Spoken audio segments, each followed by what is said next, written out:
Hey YouTube, this is Caesar and welcome to Diamondz&Pearlz.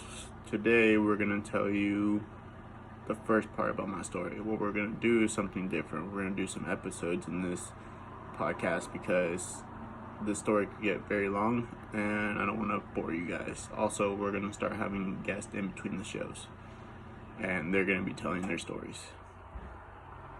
But I'm going to start off with me going into the FOSS program. Is the first part of my story, and what led up to it.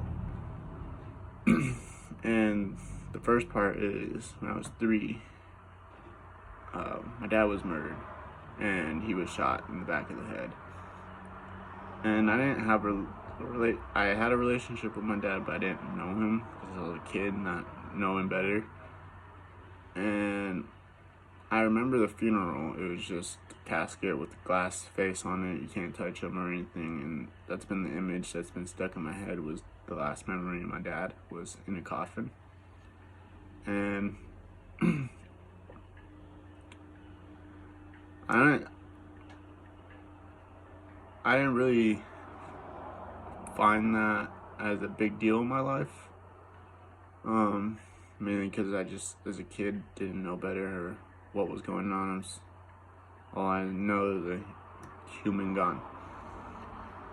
And my mom ended up having, so it was me, my younger brother, his name is Mario, my sister, his name is Star, and my little brother named Angel, the youngest. Mario was taken because my grandparents thought he was being treated better, and me and my brother are actually blood related, like same dad, same mom. And my sister is from a guy we don't know. She's still blood related, obviously, and so is my baby brother, another guy we don't know. And in between that, we lived in this condo, and sometimes I would go and have to beg for food on the streets and money. We'd go to the neighbors, we'd go eat there, play with those kids. Or if no one was around, I'd cook my sister and I top ramen and macaroni. You know, small things, boil water and stuff. That was me as a 4 and 5-year-old doing that for my little sister and brother, giving them showers, taking care of them, watching over them. Nothing a 5-year-old should do. In between this, my mom would bring guys to the house and they would abuse us and do things to us that shouldn't be done to as kids. And we finally moved back to San Diego, and we ended up, she met this guy and moved in with him and their parents, whatever. And they got it going, so they went and got their own house. And in that house, he would abuse me, hit me on top of the head with dolls in front of my mom, beat me, and sometimes my sister. My little brother, I don't remember if anything happened to him. If something did, it wasn't around me. And by this time, I felt completely defenseless. I was just a little kid, just grown man beating on me. And then my days were to go to school, and sometimes I wasn't even allowed to go to school. And one day, he got super mad and he threw my sister in the room, locked her up, and started yelling at me. And then my brother was crying, and all I saw this guy do was pick up my brother and shake him, and he ended up murdering him. And he did it in front of me. My siblings always ask me why I never talked about my brother or anything like that. That's the reason why I witnessed his death, and I could not shake that. I didn't know how to deal with that. I kept it to myself. I didn't want anybody to know. And And then I stormed into the room, and all I remember was the cop showing up that night and asking me and my sister if we wanted to leave, and I said yes, and we ended up being taken to Polinsky. With all this, being in the foster program, my mom ended up pretty much just abandoning us, giving up on us, and we did not see her anymore.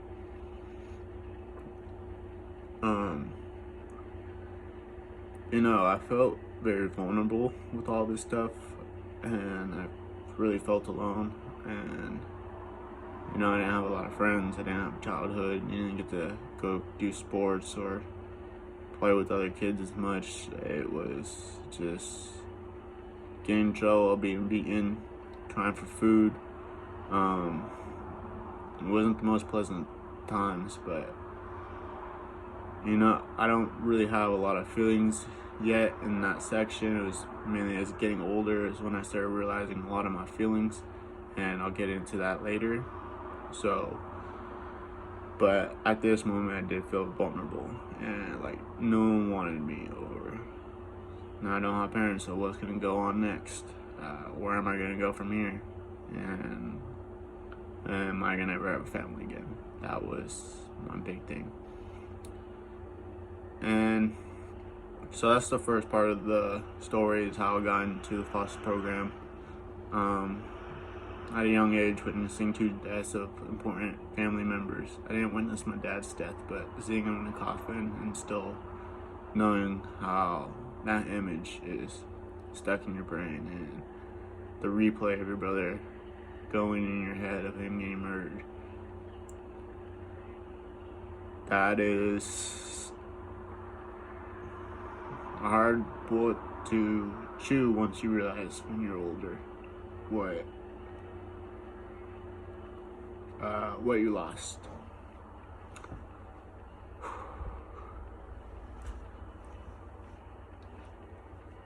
But people go through things for a reason, and we get stronger from it.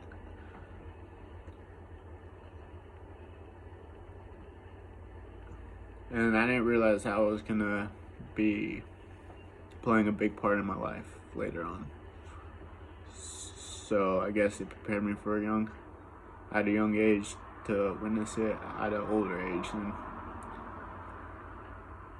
handle it a lot easier. But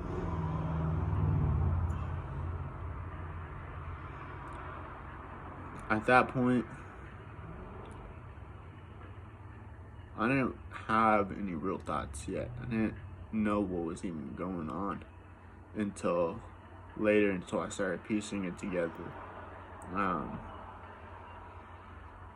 And that's a hard thing as a kid, not knowing where you're gonna go, when you're gonna eat, if you're gonna have a family. And